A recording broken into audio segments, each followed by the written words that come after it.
नेतृत्वाखाली लोकशाहीच्या माध्यमातून सामूहिकरित्या आम्ही सर्व मंडळींनी घेतला, ज्याला महाराष्ट्रातून सुद्धा फार मोठ्या प्रमाणावरती पाठबळ मिळालं। आजचा वर्धापन दिन तुम्हाला आणि मला स्फूर्ती देणारा आहेच, समोर राजकीय आव्हानं सुद्धा त्या ठिकाणी आहेत।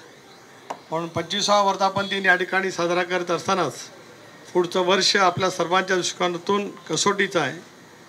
महाराष्ट्राची विचारधारा, शिवशाहू फुले आंबेडकरांची सामाजिक समता आणि एक वैचारिक संस्कृती, ज्याचा पाया स्वर्गीय चव्हाण साहेबांनी 1 मे 1960 साली संयुक्त महाराष्ट्राचा मंगल कलश आणल्याच्यापासून तो निर्माण केला, त्याच संस्कृतीला पुढे नेत आपल्याला त्या ठिकाणी वाटचाल करायची आहे।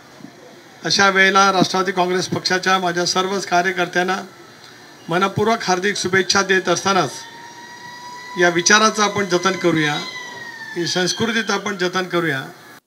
भले कुणी किती जरी अश्लाघ्य शब्दामध्ये टीका करण्याचा प्रयत्न केला गेला तरी आपण सारेजण स्वर्गीय चव्हाण साहेबांच्या विचाराचे खरेखुरे वारसदार आहोत आणि आदरणीय दादांच्या नेतृत्वाखाली संबंध महाराष्ट्र पूर्ण ताकदीने, पूर्ण क्षमता सर्वांनाच खूप मोठ्या प्रमाणावरती त्या ठिकाणी झोकून देऊन काम करावं लागणार आहे।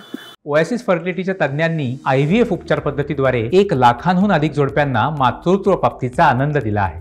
मोफत अपॉइंटमेंट बुक करण्यासाठी आजच संपर्क साधा।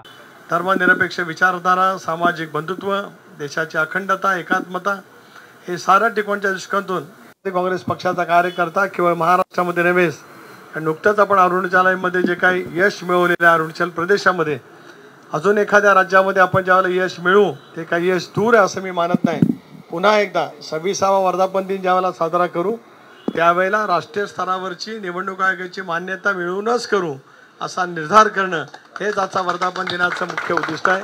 पुन्हा एकदा एकच लक्ष, विधानसभा क्षेत्र हे लक्षामध्ये ठेवून आपण वाटचाल करूया। माझ्या सर्वच कार्यकर्त्यांना, महाराष्ट्रातल्या सर्व कार्यकर्त्यांना माझ्या मनपूर्वक हार्दिक राष्ट्रवादी काँग्रेस पक्षाच्या वर्धापन दिनाच्या शुभेच्छा। जय हिंद, जय महाराष्ट्र, जय राष्ट्रवाद। अखिल